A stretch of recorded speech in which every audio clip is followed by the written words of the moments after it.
Welcome to my talk on teaching peace through transformative literature and metaethics. I'm here today at Atlanta, Georgia conference for the College English Association.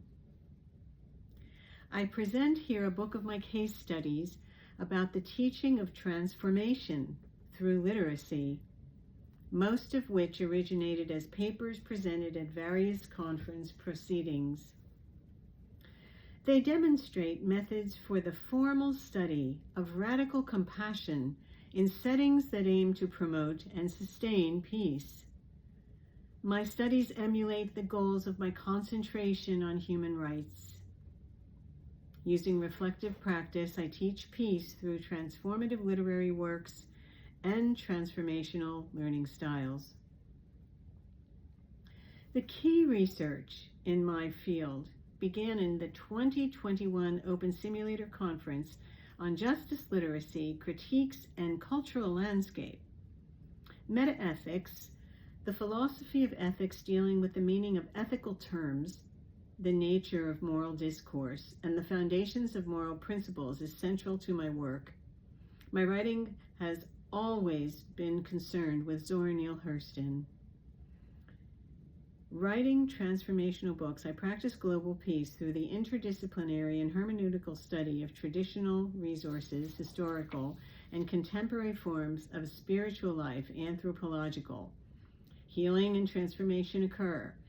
Hermeneutics calls for action. Therefore, this book is a civil rights project and extends its area of study to include critical hermeneutics, which continues where traditional hermeneutics ceases, by embarking on an examination of those social and historical conditions which make understanding possible.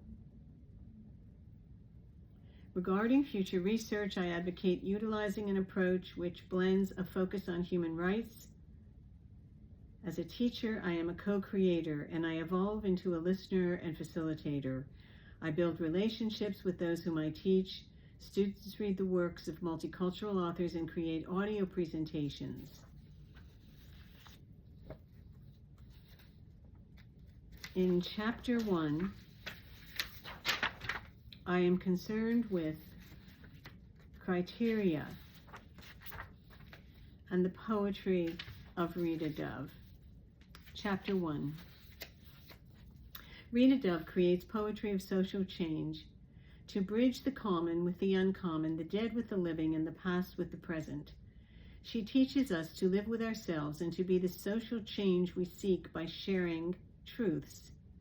She uses poetry of human dignity related to identity. The poet also creates a poetic language of truth and beauty. Based on truth, the poet invites us to enter a mythic, imaginative space. The poems verify the melodious nature of the poetics of social justice and integrate community and ancestral conversations. The presence of history, autobiography, and myth reveal the poetics of a respect for life. My creative approach to teaching blends cultural poetics with a concentration on semiotics.